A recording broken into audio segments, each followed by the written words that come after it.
प्रणाम जी। पापा, मुझे आपसे क्वेश्चन करना है। ये नवरात्रि क्या है और इसमें और भगवान की पूजा क्यों नहीं करी जाती? और साथ साथ में इसमें 9 दिन की फास्टिंग क्यों रखते हैं? और दुर्गा क्या है? बहुत ज्यादा जरूरी है जानना कि नवरात्रि कहते किसको है। नवरात्रि में इंग्लिश में जब से हम जानने लगे ना, तब से हमें सिर्फ इतना ही पता है, Navratri means 9 nights. But what is 9 night actually? 9 nights इसलिए हैं कि 9 नाइट्स में हम लोग मेडिटेशन करें, ध्यान करें, पूजा करें, प्रेयर करें। आने वाली नई जनरेशन को, आप लोगों की जनरेशन को सिर्फ इतना ही पता होगा कि नवरात्रि का मतलब सिर्फ डांडिया, गरबा, नाचना, गाना, इसी का नाम 9 नाइट्स है क्या? नहीं।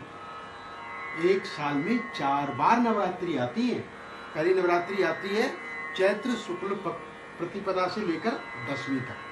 दूसरी आती है आषाढ़ के महीने में, आषाढ़ शुक्ल प्रतिपदा से 10वीं तक। फिर आती है आश्विन की नवरात्रि, जो इस समय चल रही है प्रेजेंटली। आश्विन की नवरात्रि शुक्ल पक्ष की प्रतिपदा से लेकर 10वीं तक। और उसके बाद माघ के महीने की नवरात्रि। 4 नवरात्रि हैं। इसमें 2 नवरात्रि इसलिए स्पेशल है क्योंकि 2 नवरात्रियों का नाम है शयनाख्य और बोधनाख्य। शयनाख्य का मतलब होता है जब भगवान नारायण सोते हैं, देवशयनी एकादशी। और दूसरा बोधनाख्य, जब भगवान उठते हैं, देव उठनी एकादशी। तो जब नारायण उठते हैं तो नारायणी की एक तो हरिशयनी एकादशी में शयनाख्य नवरात्रि होती है, और देवउठनी एकादशी को कहते हैं बोधनाख्य। एक समय जब नारायण जागते हैं और एक समय नारायण सोते हैं। तो इसके बीच में 2 नवरात्रि आती है, एक चैत्र के महीने में जो मार्च और अप्रैल में आती है, और एक अभी सितंबर और अक्टूबर के मंथ में आती है। ये बोधनाख्य नवरात्रि है। नवरात्रि कहते हैं कि नव शक्ति समायुक्ता नवरात्रम तदुच्यते। नई शक्ति समायुक्ता, एक नई शक्ति, नई स्फूर्ति, न्यू काइंड ऑफ एनर्जी।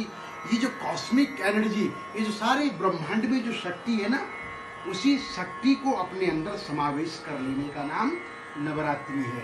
और 9 दिन तक पूरी एनर्जी के साथ उसकी पूजा करना और फिर उसी एनर्जी को आत्मसात कर लेना। फिर आपने पूछा दुर्गा किसे कहते हैं? तो दैत्य नासार्थ वचनो दकार परिकीर्तिता। दुर्गा में सबसे पहला वो क्या है? डी। डी क्या करता है?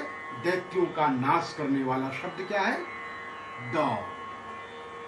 और उकार विघ्न नाशस्य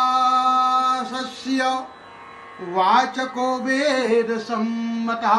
वेद कहते हैं कि जो डी के आगे जो यू है ना, दू, डी यू, डू, जो यू है वो विघ्नों को दूर करने वाला है, सारे ऑब्स्टिकल्स को रिमूव करने वाला है।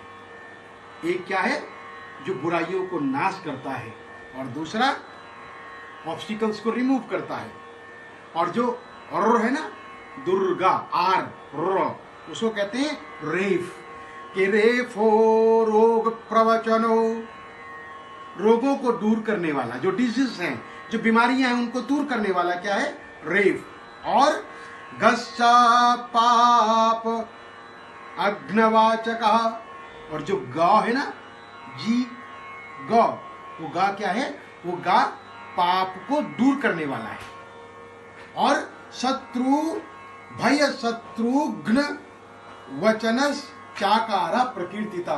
और दुर्गा में जो ए है ना, DURGA, दुर्गा, जो आ है वो आ क्या करता है कि भय शत्रु वचनस चकार, शत्रुओं के भय से बचाता है, उसका नाम दुर्गा है। तो दुर्गा क्या क्या करती है? पहले दैत्यों का नाश करती है।